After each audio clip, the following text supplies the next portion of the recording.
Hi friends, આજે આપણે બનાવવા જઈ રહ્યા છીએ પાલક બટેકાનું શાક. અહીં આદુ લસણની પેસ્ટ છે, ટામેટાં છે, ડુંગળી છે, મોટા કાપેલા બટાકા છે અને ધોયેલી પાલક છે.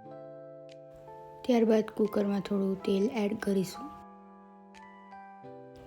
તેલ ગરમ થયા પછી આપણે થોડી રાઈ એડ કરીશું, થોડુંક જીરું એડ કરીશું, ચપટી હિંગ એડ કરીશું અને થોડો અજમો એડ કરીશું.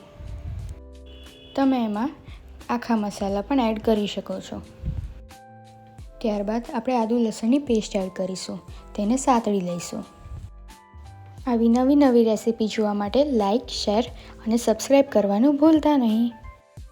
આદુ લસણની પેસ્ટ બરાબર સતળાઈ ગયા પછી આપણે ડુંગળી એડ કરીશું અને તેને સારી રીતે સાતળી લઈશું.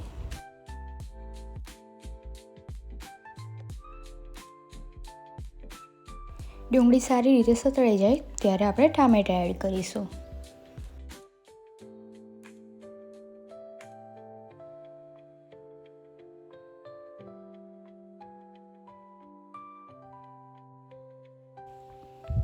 તેની 2 મિનિટ પછી આપણે મોટા કાપેલા બટાકા એડ કરીશું. આપણે શાક કુકરમાં બનાવીએ છીએ, તેના લીધે આપણે બટાકા મોટા સમારેલા છે.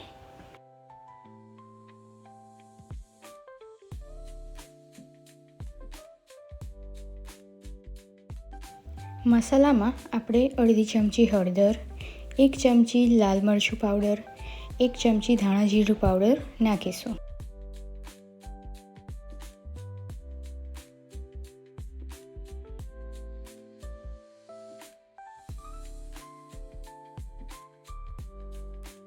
હમણાં આપણે ડુંગળી, ટામેટાં અને બટાકા જેટલું જ મીઠું એડ કરીશું. ત્યારબાદ આપણે સ્વાદ પ્રમાણે મીઠું નાખી શકીશું.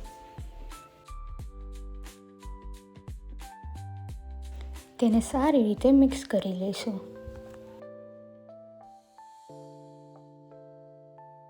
મિક્સ કર્યા પછી તેને અડધીથી ઓછી વાટકી આપણે પાણી ઉમેરીશું.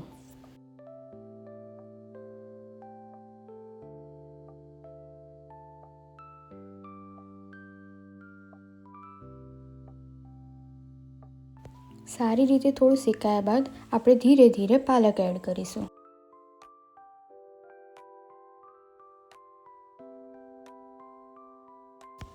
થોડી પાલક એડ કરીને આપણે એને સિકુડાઈ જવા દઈશું. ત્યારબાદ આપણે બીજી પાલક એડ કરીને મિક્સ કરી દઈશું.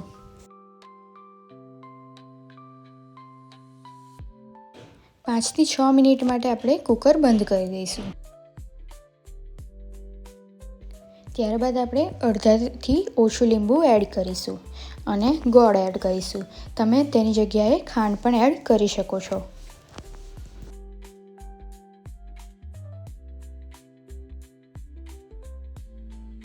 ત્યારબાદ તેને સારી રીતે મિક્સ કરી લઈશું.